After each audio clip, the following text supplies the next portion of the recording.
I stood in the middle of my father's backyard, surrounded by laughter that didn't quite reach me. Fairy lights draped across the oak trees, the kind that made everything look softer, gentler, than it really was. Champagne flutes clinked, jazz floated through the air, and the night smelled like expensive perfume and secrets. Dad's 60th birthday party had turned his suburban mansion into a glittering stage. I was just another prop, his successful daughter, as he liked to brag when people were watching. My silk blouse clung to my skin in the late summer heat, my smile rehearsed to perfection. I'd flown in from San Francisco the night before, thinking this would be a simple family celebration. I should have known better. Everyone. Dad's voice cut through the chatter, rich and commanding. The crowd hushed as he wrapped an arm around my shoulders. Tonight isn't just about me, it's about family. My daughter, Madison, has decided to make a generous gift. My stomach dropped. He grinned wider, basking in the attention. She's agreed to hand over her beautiful $720,000 home to help her brother and his wife start their new life.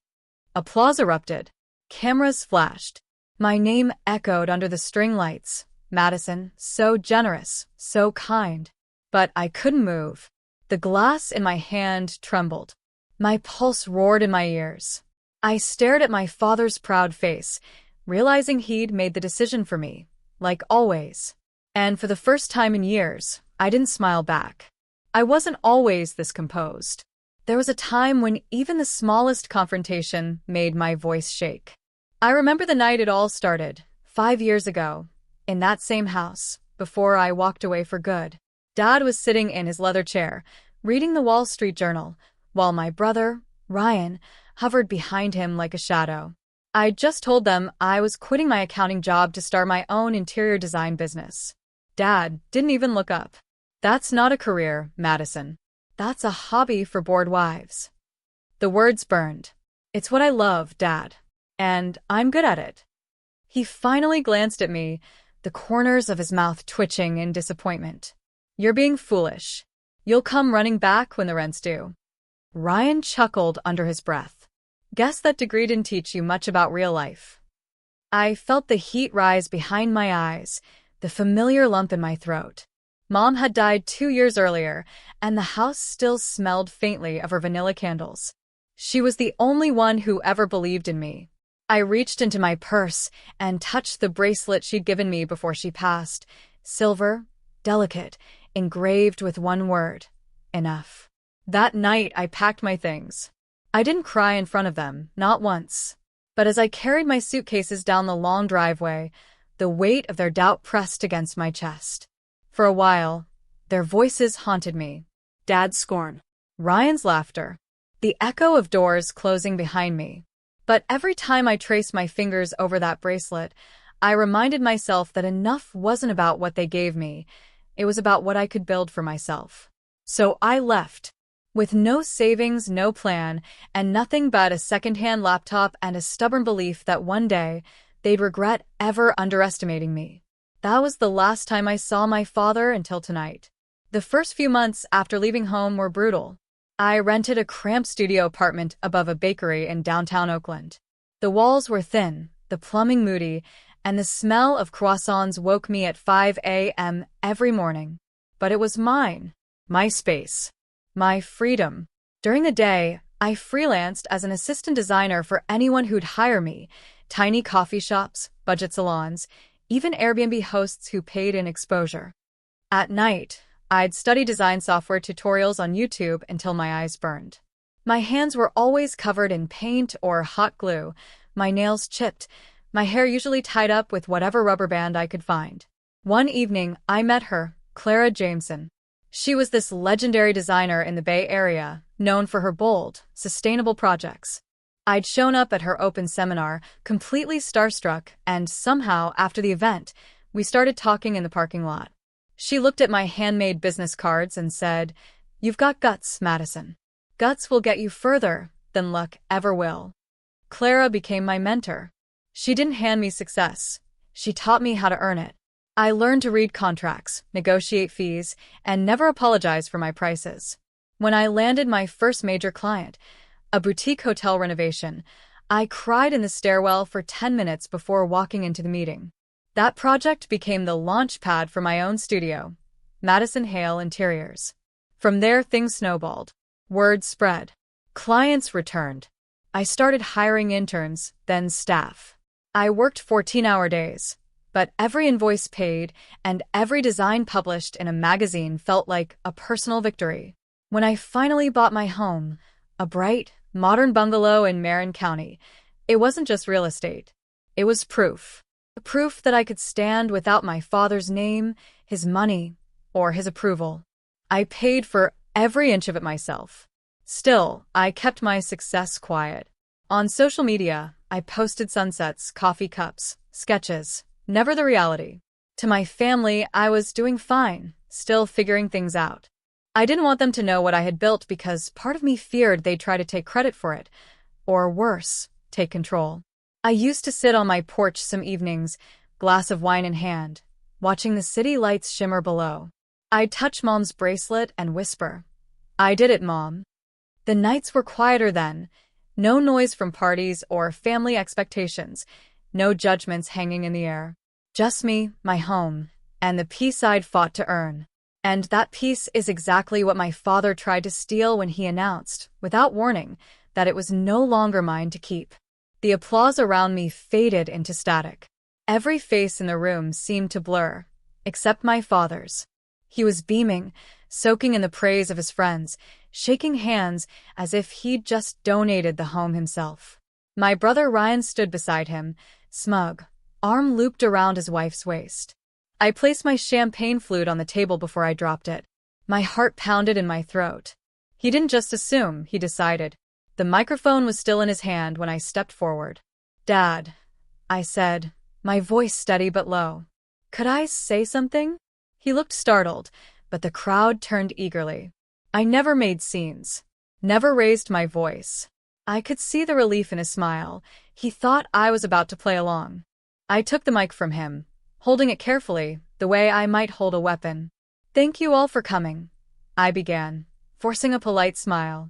"It's such a beautiful night to celebrate my father's birthday and his talent for surprises." A few polite chuckles.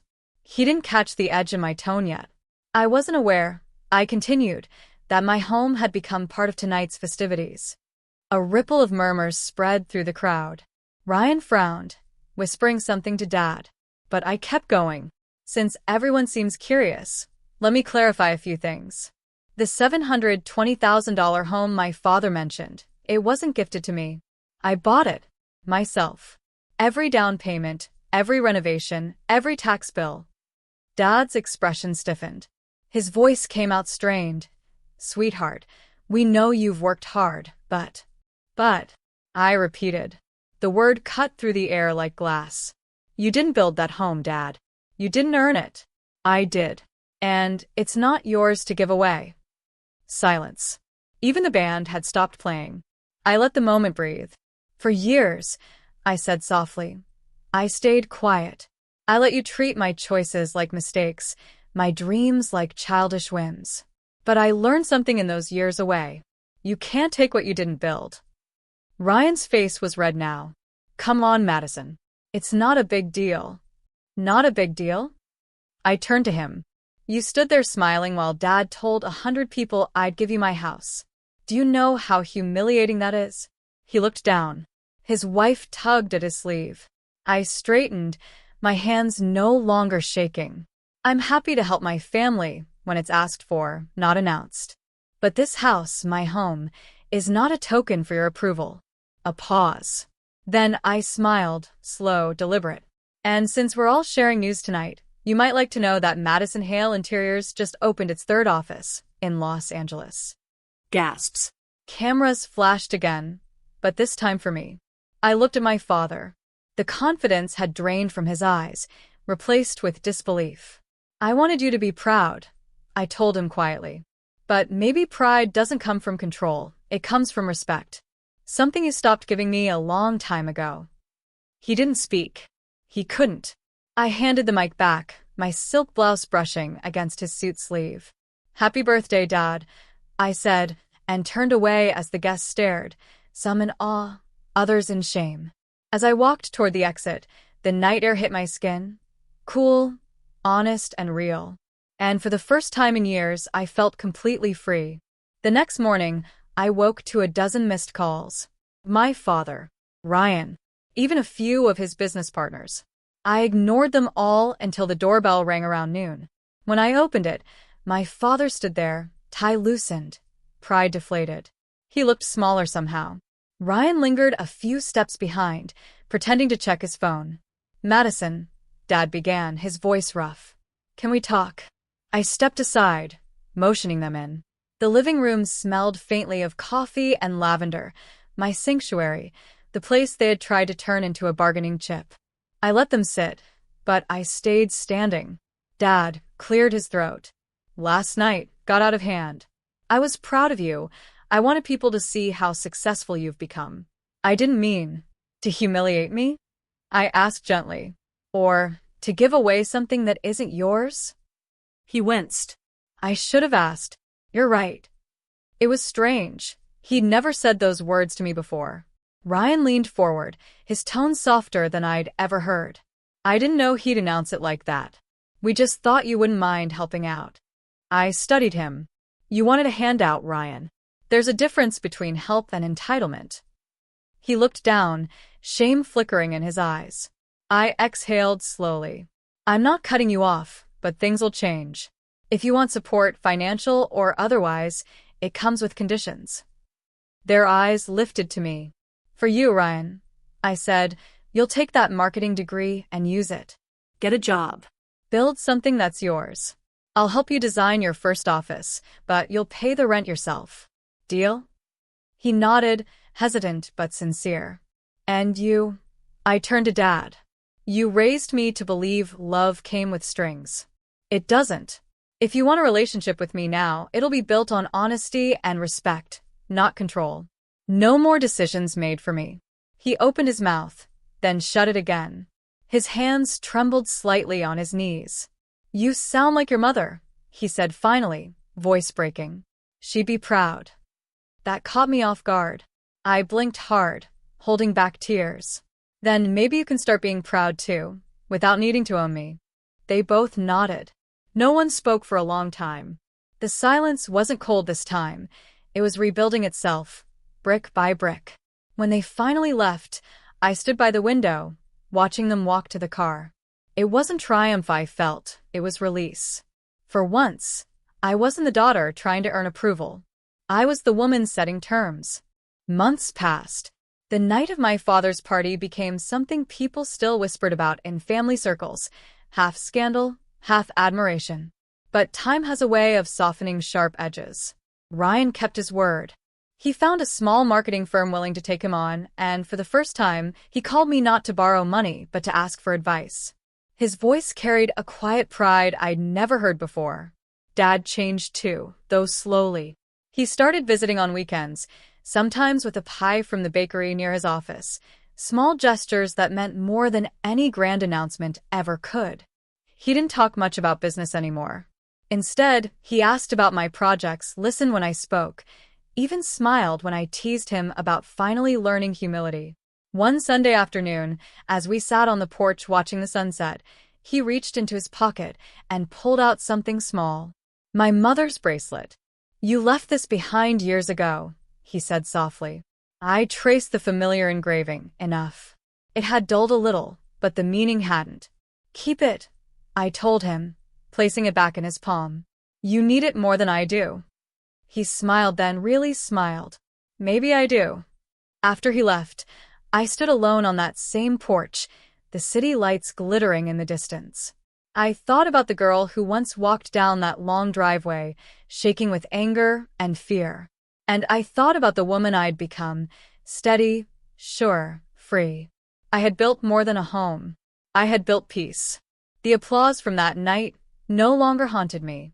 It had turned into something else, a reminder of the moment I finally took back my voice. I closed my eyes, breathed in the cool evening air, and whispered to the memory of my mother, I was enough all along. Then I turned, walked inside my home, and smiled to myself. Because they once tried to take my house, but what I really reclaimed was me.